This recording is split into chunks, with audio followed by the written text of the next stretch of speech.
Whether you're forming a local paintball team or trying to bring order to a chaotic police situation, the TAC700 should be a primary consideration. Hello everyone, Richard here, and today we're going to be looking at the first weapon in the assault rifle category for Ready or Not.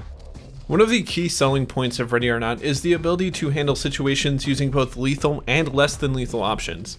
The TAC700 provides you with a relatively long-range option to bring down suspects and civilians without spilling any blood. Unlike civilian paintball guns, the TAC700 is purpose-built for firing OC balls that break upon impact. The projectiles are fired at typical paintball gun speeds and therefore are not likely to cause serious damage as long as they don't strike the face. The active agent inside the projectiles is oleoresin capsicum, which is also used in pepper spray and is a respiratory and mucous membrane irritant. This causes any unprotected individual struck by it extreme discomfort. In game terms, this will cause suspects and civilians to become much more docile and compliant. This makes arrests of even the most entrenched suspects possible with enough OC encouragement, that is. The TAC700 is classified as less than lethal, and despite my fairly liberal use of it, I've yet to kill any player or NPC. That being said, still avoid shooting civilians and suspect already subdued, as you will be penalized for this. Fellow officers not wearing a gas mask will also be disoriented by any pepper balls that strike them, so mind your muzzle. Since the TAC700 fires low velocity, frangible pepper balls, they have absolutely no penetration, but they can still break glass windows if needed. The TAC700 has two fire modes other than safe, single and full auto, and has a cyclic rate of around 700 rounds or balls per minute. While you don't need more than a handful of projectiles to subdue a perp, the fast fire rate increases hit probability in chaotic situations and cluttered rooms. The TAC also feeds from a fairly large tub of 200 projectiles with 4 magazines total. However, it's important to note that the first magazine, for whatever reason, is only partly full and only comes with 50 rounds at the start. It is for that reason that I highly recommend reloading as soon as you spawn in, as you can burn through 50 rounds rather quickly. In any case, the abundance of ammo, 650 projectiles total, means you don't have to be stingy when it comes to fighting crime. Reloads are a bit on the slower side, however, taking around 3.3 seconds to complete. Since the weapon is not a firearm, it does not require a round to be chambered when performing a full reload. Despite it being slow to reload, its large magazine capacity means you will be seldom performing this, even with poor accuracy and liberal use of the TAC700. As for weapon handling, unsurprisingly, since it's a paintball gun, it has almost no recoil, meaning it's essentially laser accurate. However, since the projectiles it does fire are very slow, you will need to compensate for time to target. At even medium range, you will have to learn to lead a moving target if you want to score a hit.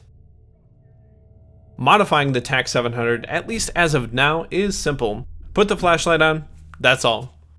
In all seriousness, don't forget to put it on, as it will free you up from having to take NVGs and let you use more fun options like the ballistic face shield or gas mask.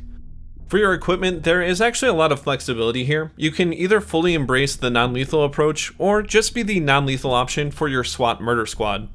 For fully less than lethal, I would recommend using the gas mask along with the rest of your team, or at least the element you're running with. This will allow you to use CS and pepper spray without hurting teammates.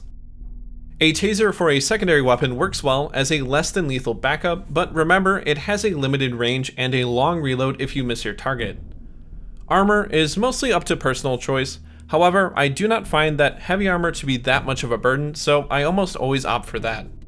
If your squad views non-lethal as a side quest as opposed to the main story, then taking a sidearm of choice over the taser is highly advised. The 5.7, M9, and Glock are my personal choices due to their low recoil and high magazine capacity. I view the TAC700 as an ideal weapon for initial entry, as you can pretty much fire indiscriminately without risking the death of a hostage or suspect. With that in mind, I would recommend using the mirror gun as your long gadget and let another member take either a breaching shotgun or battering ram for busting doors in. Again, armor is personal preference for this build, but I would still highly recommend taking heavy armor, as nothing I've seen thus far has shown light or no armor to have significant benefits over it. Backing up and looking at the big picture, the biggest strengths of the TAC700 are its copious amounts of ammo, decent range for a less than lethal, and ability to quickly subdue multiple combatants. However, this comes at the cost of a primary weapon, and the slow muzzle velocity can make it tricky to stop moving targets at range, especially as the chaos escalates.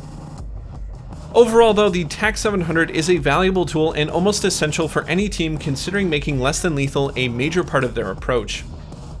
Just make sure not to shoot any already surrendered perps and your teammates, and the TAC700 will paint a clear path to victory. Thank you very much for watching. Next time, we'll be looking at the Glock 19. Let me know what your thoughts are on the TAC700 in the comments below, but until next time, stay frosty.